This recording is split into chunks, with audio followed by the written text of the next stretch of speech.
because you will not hear the recording a second time. Listen carefully and answer questions 1 to 4. Hello, Theatre Royal Plymouth? Oh, hello. I'd like to make a booking, please. Yes. What is it you want to see? The Imposter. Right. And which day did you want to come? Friday the 25th. Just a moment and I'll check availability on the computer.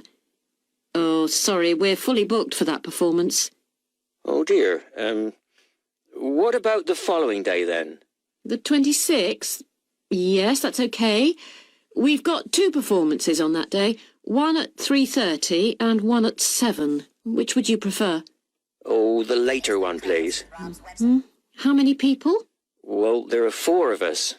Are there any concessions? Any children? Oh, I'm not sure. My daughters are 15 and 12. Do they get concessions? Only the 12-year-old, I'm afraid. So that's 1 child and 3 adults. Any idea where you'd like to sit? Stalls or circle? Tickets for the stalls are a bit more expensive.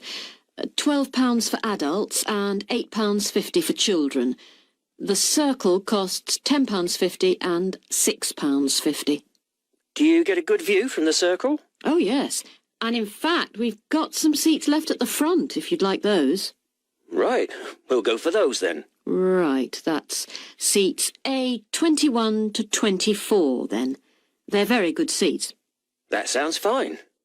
So let's see, that comes to £38 altogether for the tickets. How do you want to collect them? Shall I put them in the post? They'd be sent today by first-class mail, and there'd be an additional charge of £1 to cover postage and administration. Or do you want to get them from the box office yourself? Oh, yes. Could you send them, please? No problem. That'll be £39 altogether. Before you hear the rest of the conversation, you have some time to look at questions 5 to 10 on page 2.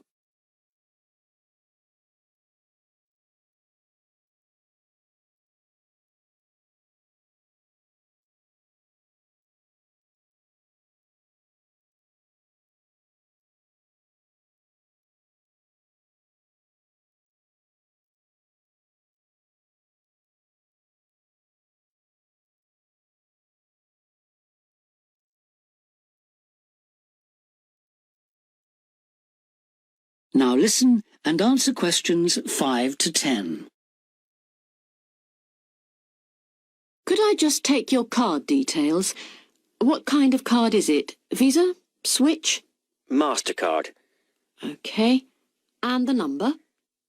It's 3290 5876 4401 2899.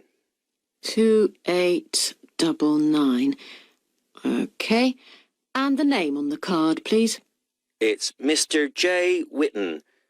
WHITTON. N for never or M for mother? N for never. Thank you. And now I've nearly finished, but I just need your address and postcode. Yes, it's 42 South Street. OK. Is that Plymouth? London. And the postcode? It's SW2 5GE. That's fine then. The ticket should be with you tomorrow. Is there anything else I can do for you? Yes, I was wondering if I could get regular information about what's on. Certainly. I can just add your name to our mailing list. Would that be OK? That would be very good. Yes, please. Oh, and there is something else, sorry. One of our group is hard of hearing, and I've heard that you can supply special headphones. That's right. As long as you tell us in advance, we can always do that. I'll book those for you now, and you can just collect them from the box office before the show. Thanks very much for your help. No problem. Thank you for calling. Thank you. Bye.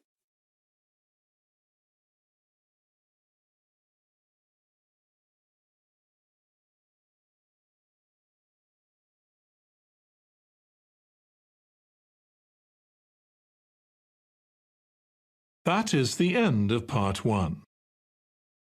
You now have 1 minute to check your answers to part 1.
Part 2.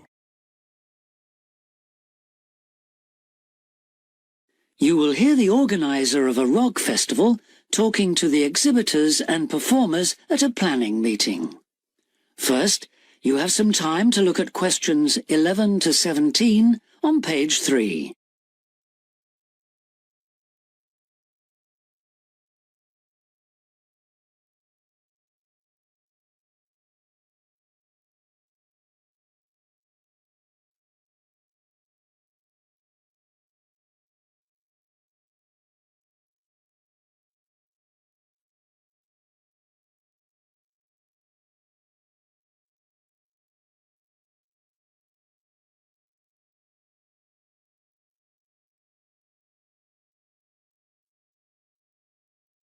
Now listen carefully and answer questions 11 to 17.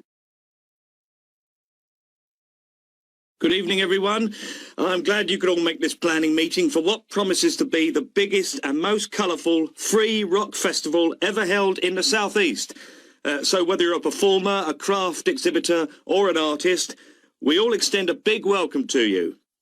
Could we turn first to the plan so I can familiarise you with the layout of the site, which, as you know, is an old football stadium. We're really lucky to have so much space this year. You can see the main gate at the bottom of the plan. Have you found it? That's where most visitors will enter. It's also the entrance for those taking part in the craft fair.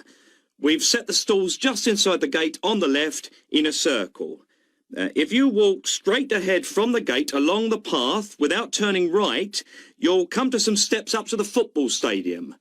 On the left of the steps is the fringe stage. This is for alternative artists. They include folk singers, poets and other acts which are more suited to a smaller stage. And they should also enter by the main gate. On the opposite side of the steps is a restaurant, and adjoining that is the main festival information point. Here you can get extra programmes and up-to-the-minute information about events, and you can discuss any last-minute problems, although we hope everything will be running smoothly when the festival opens. Coming back to the plan, you go up the stairs to the stadium. The entrance for the rock bands is on the far side, and on your right is the main stage, which will have powerful illumination and amplification throughout the weekend. There will probably be TV vehicles adjacent, that's in this area only, for recording purposes. If you look at the outside of the plan, you can see a third gate for exhibitors, opening onto a side path. A little way down the path, before you get to the trees, is the building where the art exhibition's being housed. Then, finally, there's just one more building marked on your plan, quite near the main gate. It's divided into lock-up garages, so I hope you now feel quite familiar with the main festival area. Based on Crackles with Rob's website. Before you hear the rest of the talk, you have some time to look at questions 18 to 20 on page 4.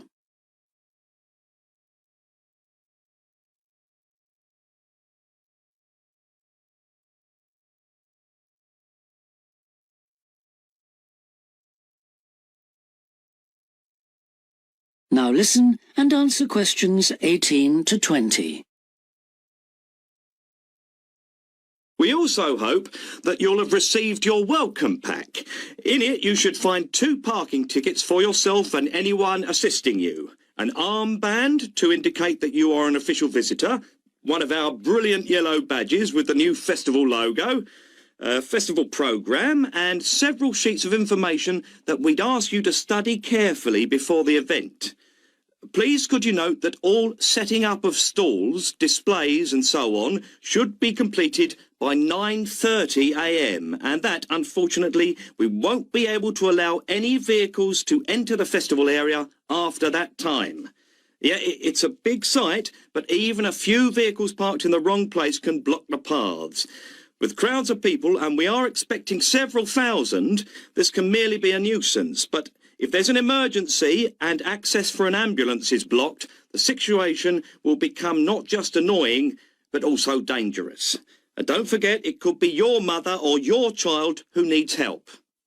Several exhibitors and craftspeople have asked us if any provision can be made for overnight storage of tables, chairs and display items, rather than having to take them home and bring them again.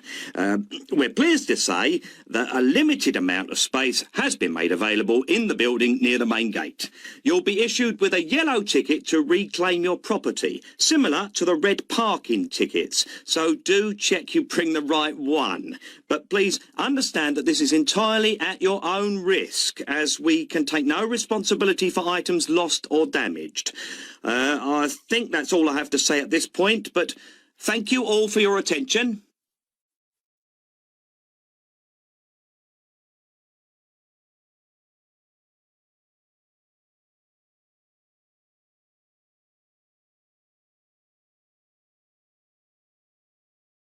That is the end of part 2.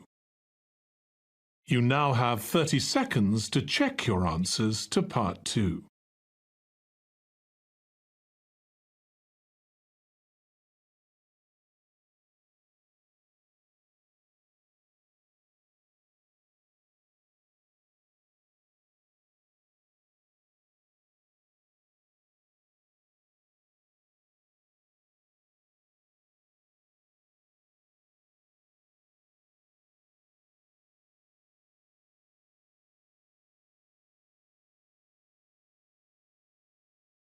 Part 3. You will hear a discussion between a business student called Marco and his personal tutor about the courses that Marco should take. First, you have some time to look at questions 21 to 23 on page 5.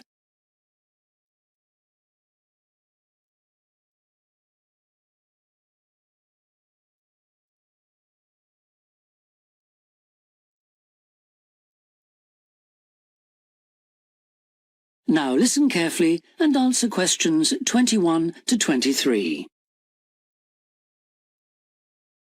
Hi, Marco. Come in. Thanks.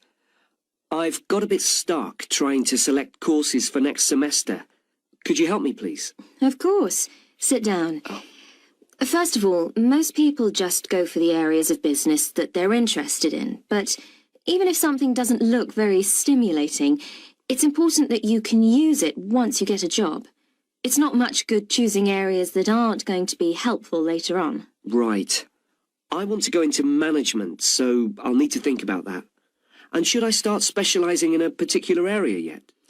I don't think that's wise at this stage. It's better to aim for a wide variety of subjects, especially as management covers so many possibilities. You shouldn't be limiting your choices for later on. Yes, I see. You should also look at how the course is made up. Will you have regular seminars and tutorials, for example, as well as lectures? OK. Some of the lecturers are quite big names in their fields, aren't they? Mm-hmm. Should I aim to go to their courses? Well, remember that the lecturers who aren't well known may still be very good teachers. I'd say we have a consistently high standard of teaching in this department, so you don't need to worry about it. Before you hear the rest of the discussion, you have some time to look at questions 24 to 30 on pages 5 and 6.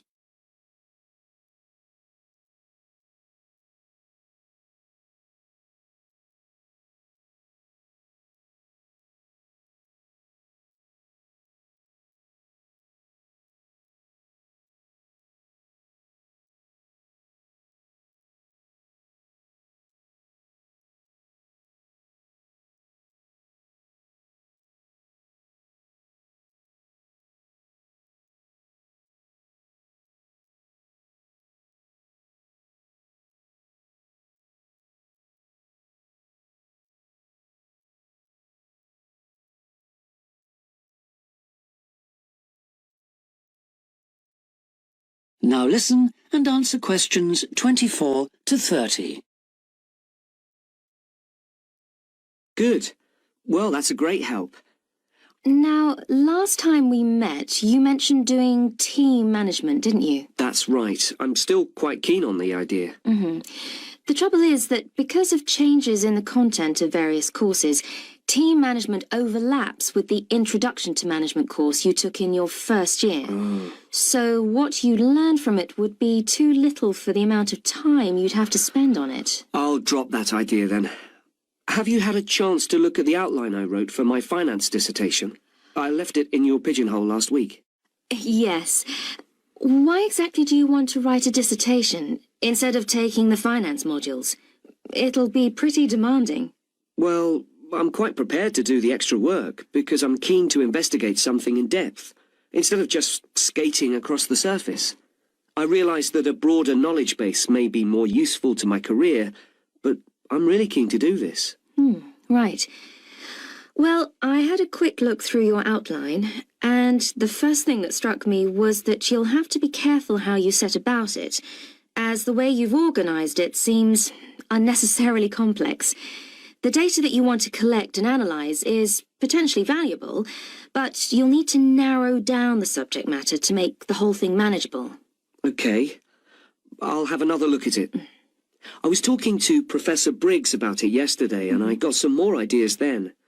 For part of the dissertation, I was thinking of trying to persuade finance managers from 3 or 4 companies to let me ask them about their company finances. If not, I think I'll have to change to another topic. Well, go ahead then. I could give you some names. Thanks. Now, let's talk about practicalities. Your dissertation must be finalised by the end of May, so you should aim to finish the first draft by the end of March. Is that feasible? Yes, it shouldn't be a problem. I'll need to register for the dissertation, won't I? Is that with the registrar's department? No, it's internal to this department, so you just need to let the secretary know. Do that as soon as you're sure you're going to write the dissertation. Okay. Then, to analyse your statistics, you're going to need some suitable software. If I were you, I'd drop into the computer office and ask them for a copy. Right. So, if I revise my outline, can I...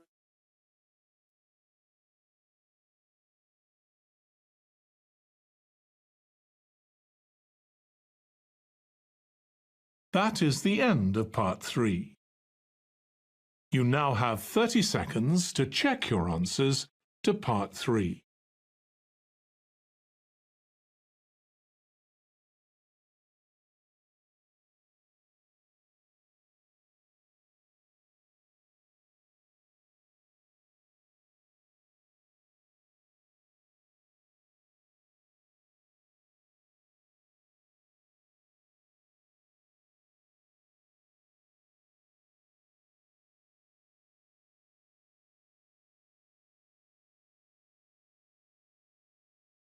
Part 4.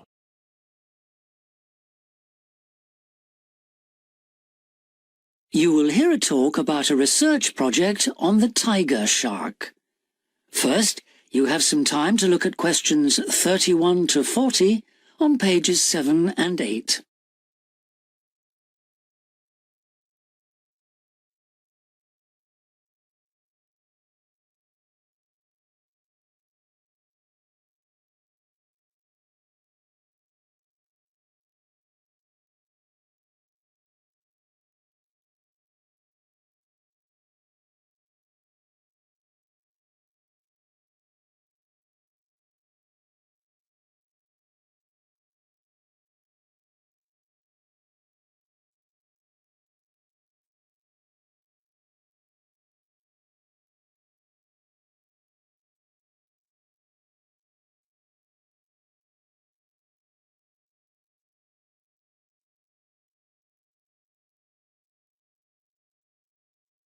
Now listen carefully and answer questions 31 to 40.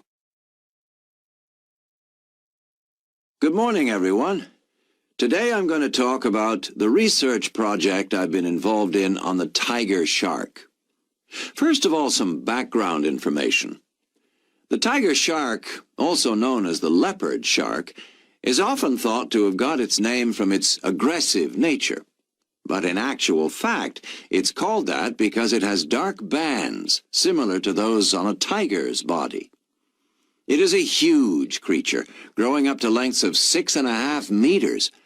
It can be found just about everywhere throughout the world's temperate and tropical seas, but it is most often found along the coast rather than the open sea. In terms of feeding, tiger sharks tend to be most active at night and are solitary hunters. Their preferred prey includes other sharks, turtles, seabirds, and dolphins, to name but a few. However, it's not uncommon to find garbage in its stomach. This is because it tends to feed in areas such as harbors and river inlets, where there is a lot of human activity. Now to the project itself. We are particularly interested in some studies that have been done in the Rain Island area. Observations here have shown that there is a large population of tiger sharks present in the summer during the turtle nesting season. However, during the winter months the sharks disappear. So we decided to do some of our own research there.